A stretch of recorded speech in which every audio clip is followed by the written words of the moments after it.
So apparently, data science was dying 7 months ago, and it was dying 2 years ago, and it was also dying 3 years ago, and not to mention, apparently, it was also dying 5 years ago. However, from where I stand, this is definitely not the case. I see people land jobs in data science nearly every single week. I mean, I literally help people do this in my coaching program. So what on earth is going on?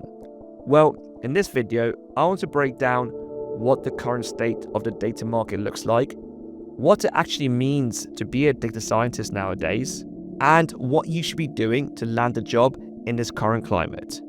Let's get into it. As many of you will know, between 2022 and 2023, there were significant layoffs, the largest being nearly 90,000 people being laid off in January 2023 alone. In fact, the number of layoffs was so severe that TechCrunch even created an archive folder on the companies, people, and jobs that were laid off every single month over this period. However, according to a study by 365 Data Science, data jobs were hardly affected. What they found was, interestingly, our sample's largest group of laid-off employees did not hold tech jobs. 27.8% worked in HR and talent sourcing, while software engineers came in second with 22.1% of the layoffs. Marketing employees followed them with 7.1%, customer service with 4.6%, PR, communications, and strategy with 4.4%. For example, out of all the people who Amazon laid off over this period, only 2.7% had the title of data scientist. According to another study, data science job postings grew 130% year over year after hitting rock bottom in July 2023, while data analyst openings grew 63% in the same time period. And as we can see from this plot on the screen here, the salaries in the data field are growing consistently over the last 5 years. So it's clear from all of this data that data science is not dying. If anything, it's actually growing. However, why does it then feel really difficult to actually get a data science job in today's market, especially for the junior or entry-level roles? To answer that question, we need to look past the numbers and really understand what a modern data scientist actually looks like. As an insider into the field, let me tell you a secret. Data science is not dying. Rather, it's evolving. 10 years ago, companies would hire data scientists to play around in Jupyter notebooks and build cookie-cutter machine learning models. In fact, this was exactly what my first job was back in 2021. Back then, a data scientist was kind of like a Swiss Army knife, expected to do loads of things like data cleaning, analysis, model building, and even presenting your results to the CEO in some cases. However, over time, companies realized that hiring a data scientist to simply do analysis and build models in Jupyter notebooks actually gave very little ROI onto the business. So they became a lot more stringent and strict on the exact responsibilities and roles of certain data professions. This has led the data scientist job title to become pretty fragmented. And if you're a data scientist at one company, you may be doing a completely different job to a data scientist at another company. In general, there are 3 flavors of data scientists out there. The first one is a data analyst. So this data scientist is a lot more close to the business side and is more responsible for things like experimentation, getting insights into machine learning models, and doing more of the analytical work to find out where the business can improve their revenue, their profits, their retention, things like that. Just more of the analysis focus on areas that business can improve to make more money. For example, as a more analytical data scientist, what you would do is get data from a company database or other sources, write some code that is very linear and bespoke by nature, starting with ingesting data, cleaning it a bit, then doing some EDA and some inferential or basic modeling work. Once that is complete, you put together a report that details the analysis, provides visualizations and other metrics, and then offer a recommendation based on the analysis goals. Like I said, this data scientist is a lot more focused on the business side. So you typically need more of the business sense and more of the domain knowledge to really understand how data can be used to improve the business.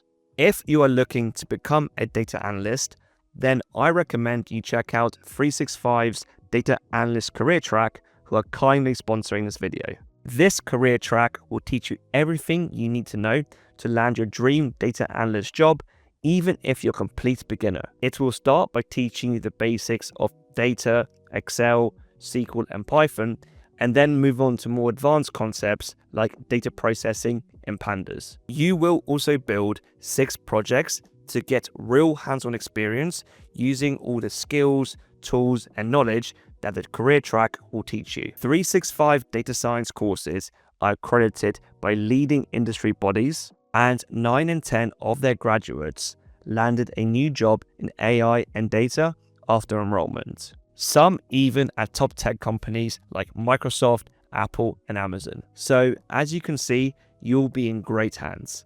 I will leave all of this linked in the description below for you to check out. The second type of data scientist is more on the engineering aspect. And this data scientist is more focused on building and deploying solutions. This can be a range of things, like internal software tooling, machine learning models that drive business decision-making, or even just building internal libraries. This type of data scientist leans more into the software engineering aspect. But unlike a traditional software engineer, you also need skills in maths, statistics, and machine learning. Nowadays, though, this type of role has shifted away from the data scientist job title and is now his completely own field called a machine learning engineer. This role is not entry level though. You will typically need about 2 to 3 years working as a data scientist or software engineer first, and then you can transition into becoming a machine learning engineer. So if you are a complete beginner or graduate, I do not advise you to trying to become a machine learning engineer right off the bat. Get a job as a data analyst, data scientist, data engineer, or software engineer first, then work there for a couple of years, and then you can think about transitioning into the machine learning engineer job. Now, the third type of data scientist is one who works on the infrastructure. This one is probably the most rare because most of the time, if you work in infrastructure of data, you're something called a data engineer. The goal of this role is simply to build infrastructure, pipelines, and systems that allow the flow, access, and the storage of data for the business. This data is then used downstream by people like machine learning engineers, software engineers, data analysts, and even non-technical stakeholders to use that data to build models, see what a business is doing, and just to get insight into what's going on. This role is becoming increasingly important. And this is because of the rise of the Gen AI models, which require loads of data with very low latency, which is quite a hard problem to solve. And one more thing, at some companies, you may also have heard of something called the analytics engineer. Now, this is very similar to a data engineer, but it's a lot more business focused. So you typically sit downstream for data engineers.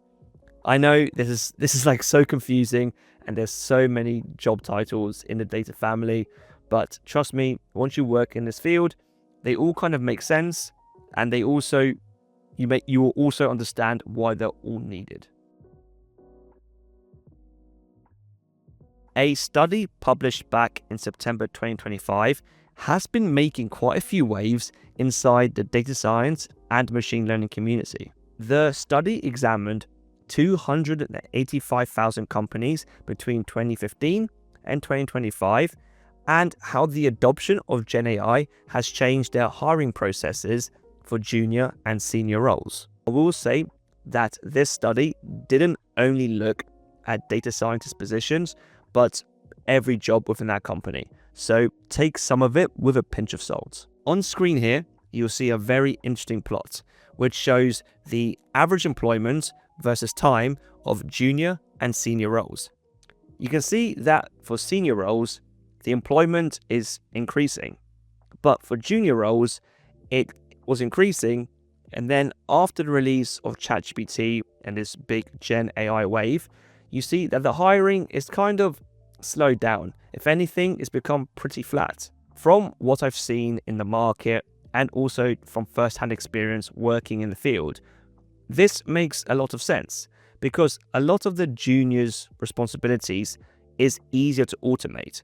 And so it would make sense that you're automating a lot of the juniors' responsibilities using AI, whereas the deeper knowledge that the seniors have is harder to replicate with the current state of the AI models. What I want to make clear though is that this chart is not saying that companies are making juniors redundant or that there's no junior jobs available.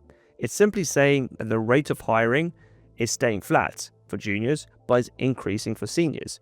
But there's clearly still positions open in the market. Most people will look at this graph and say all junior jobs are becoming extinct, but that is objectively just not the case. Hiring is clearly still happening. I mean, I've seen it firsthand with many of the clients I work with. The issue is the rate of hiring is plateauing, but the supply is increasing, but the demand is not increasing with it. And so it feels like there is just less positions and impossible to get hired. So what can you do to get a job in data science? Well, let me be honest with you. The market is clearly becoming tougher and it is more competitive, but it's certainly not impossible. Gone are the days where all you needed was basic Python and SQL, and you did Andrew Ng's machine learning course, and then you got a job. That just doesn't happen anymore. These are things that everyone has nowadays, so you really need to go the extra mile to make your portfolio application stand out. Now, there are many ways to make your application stand out. For example, you can specialize and become very good at one particular area. For example, you could specialize in Gen AI, model deployment, time series forecasting, recommendation systems, or any domain-specific expertise. I'd argue, and this is what I've seen, specialists are becoming increasingly valuable and important, particularly with the way AI is democratizing knowledge. But it's not democratizing knowledge for specialists. If you've studied an area for 3, 5, 10 years, you still have way more intuition and way more of the intangible experience and knowledge as well than ChatGPT, for example. So being a specialist plays in your favor now more than ever, particularly, like I said, with the rise of AI. Another option is that you swallow your ego and you take a lower level position like a business analyst or a data analyst. For the record, these aren't low level jobs. It's more that they're slightly easier to break into than data science or machine learning engineer if you have very little experience. Then after you've been in those jobs for a year or two, you can then slowly make your transition into data science. This is a viable strategy, and I've seen people do this, and I also help people do this because once you're in the game, it's a lot easier to move up the levels. But if you're not in the game, it's really hard to break in. You should also focus on areas that AI can't replace, like communicating effectively with different audiences, understanding the business impact of your work, critical thinking and knowing what problems to solve, strong fundamentals in maths and statistics, relationships, and network. These are timeless skills, particularly the last one. You've probably heard the saying, it's not what you know, but who you know. Now, I actually disagree with this statement. The real power is who knows you. If you have a solid network and relationship with many people in this field who trust and value you, you can tap into that to get referrals, opportunities, or even network your way further and broaden your network even more. The leverage this provides is incredible. I always tell every single one of my coaching clients, get a referral, because a referral is literally a golden ticket to getting a data science job. Most people are just too scared to ask for things. Ask for a referral, ask for a coffee chat, ask just to simply talk about the role or their experience in the field. Asking is a superpower, particularly nowadays where loads of people are socially awkward and just flat out scared to try anything. And all it requires is a little bit of effort and pushing yourself outside of your comfort zone. If you really want a job in data science, you will do that process, because why the hell would you not leverage every single thing that's available to you to get that job? And if you don't, I'm afraid you just don't really want it bad enough. Technologies will come and go, but actual human relationships and connections will stay with you for your whole career, if not whole life. To be a data scientist, you are going to need to reinvent yourself every 3 to 5 years because the field moves so quick. So invest your time in the things that don't change, like relationships, communication skills, and just being a well-rounded professional, because those things are timeless. So asking the question, is data science dying, is really missing the point. Data science is always kind of dying because it's always evolving. And I'm afraid if you're not willing to put up with that fact, then I don't think it's a career for you. But if you are someone who enjoys constantly learning, constantly pushing, and really wanting to become like the best type of professional they can be, then this field is somewhere you will thrive. If after watching this video, you still want to become a data scientist, that is a great first step. But here is the reality. I've been in this field for nearly over 5 years. And looking back, there are so many things I wish I did differently, particularly at the start of my journey, so that I could improve how quickly I got my first job and also how quickly I could make impact in my first job. Problem is, in today's hyper-competitive market, we haven't got the luxury of trial and error anymore. To avoid my mistakes and speedrun your data science journey, I recommend you check out this video, which will teach you everything I would do again if I was looking to become a data scientist completely from scratch. I'll see you there.